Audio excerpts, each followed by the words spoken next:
Mayor Bowser, thank you to you especially for coming here. You've been mayor for about 10 years, right? Yes. Okay. And during that time, would you describe DC as a safe city? Yes. You would?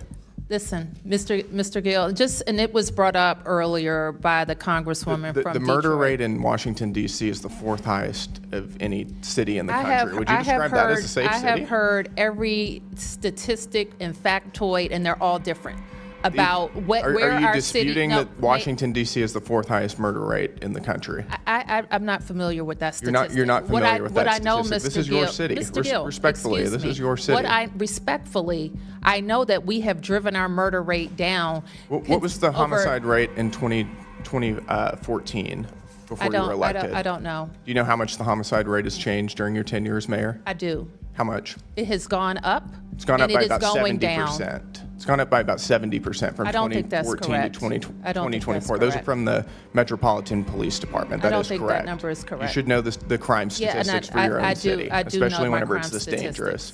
Do you know how carjackings have trended during your time in office? I know that they have gone down. They're up over 500% since from 2014 to 2024. That's not a safe city. I don't think any person would call that a safe city. We'll move on. Do you agree that defunding the police makes our communities less safe, don't you? This is what I want to say. It's a straightforward question. Yeah. You're not going to filibuster. Do you think that answer. defunding the police makes our communities less safe? What I know is that people have moved here. People have sent their kids here. People have started businesses here. We have record. Does defunding the police make our communities more or less safe? Those are the indications. Does defunding the police make our communities more or less safe? People want to live, work, and visit. You won't even back your own police department right now. I'm asking you, does defunding the police make our communities more or less safe? And you won't give me a straight answer. I've already answered that today. And why don't you tell me again, do you think that defunding the police makes our communities more or less safe? I've never defunded the police, nor would I. So you think it makes our communities less safe, is that correct? I just told you, I've never defunded the police, and I never would. understand that. You know, you may not have defunded the police, and that's a good thing, but you did provide a $125,000 grant to an organization lobbying to defund the police. Are you aware of that?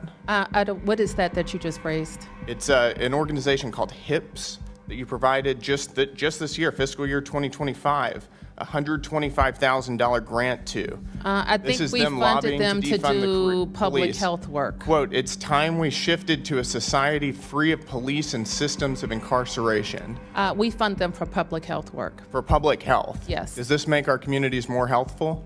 We fund them for public health. Do you think defunding our police and lobbying to defund our police and undermine local law enforcement makes our communities more safe? I've answered that or helpful? question. Do you think that providing tax dollars to an organization who wants to defund our police is good for the residents of Washington, D.C.? We wouldn't fund them for that purpose. We would fund them. But you funded them, and you chose to give them money. You gave them hard-working tax dollars to an organization that wants to defund the police. We fund them for public health. Do you think that giving free housing to illegal aliens is an appropriate use of tax dollars? We think if it keeps people off the streets, then we have to keep people off the streets.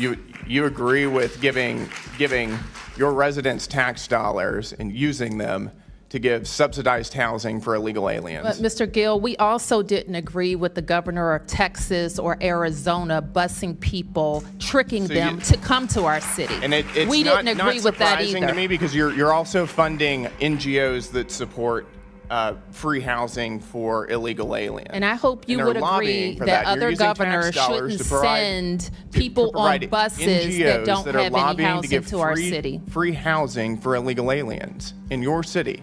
That makes your city less safe. I want to move on. In May of 2024, and this was referenced earlier, there were some major pro-Palestinian protests and sit-ins at George Washington University.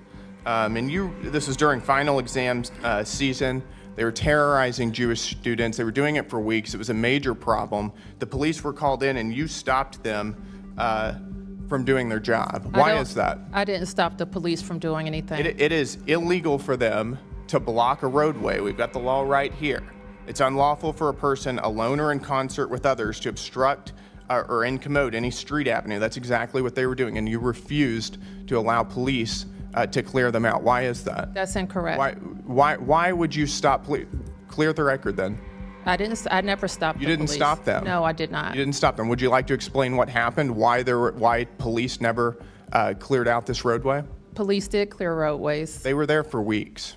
Police cleared roadways. They were there for weeks, Actually, terrorizing Jewish they were students, and this was probably in on your city. private property, not on the roadway. No, they were on public roadways. No, they weren't. Terrorizing Jewish students, they and you weren't. allowed it to happen. No, I they yield weren't. my time back. No, they weren't.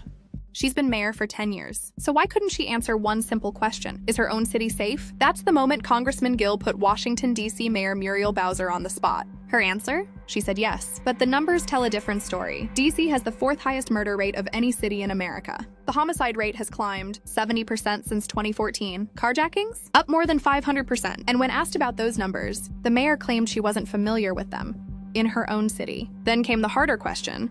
Does defunding the police make communities safer? Bowser wouldn't answer directly, so Gill pressed further and revealed something striking. This year, her administration handed $125,000 in taxpayer funds to an organization that has openly called for a society free of police. The mayor said the money was for public health work. Gill wasn't convinced. The exchange didn't stop there. Gill brought up the pro-Palestinian protests at Washington University in the spring of 2024, weeks of demonstrations during final exams that, according to Gill, targeted Jewish students and blocked public roadways. He accused the mayor of holding back police from clearing the area. Bowser flatly denied it, insisting police did clear the roadways and that no one was targeted. Two very different accounts, one tense hearing. Watch the exchange for yourself and decide who you believe.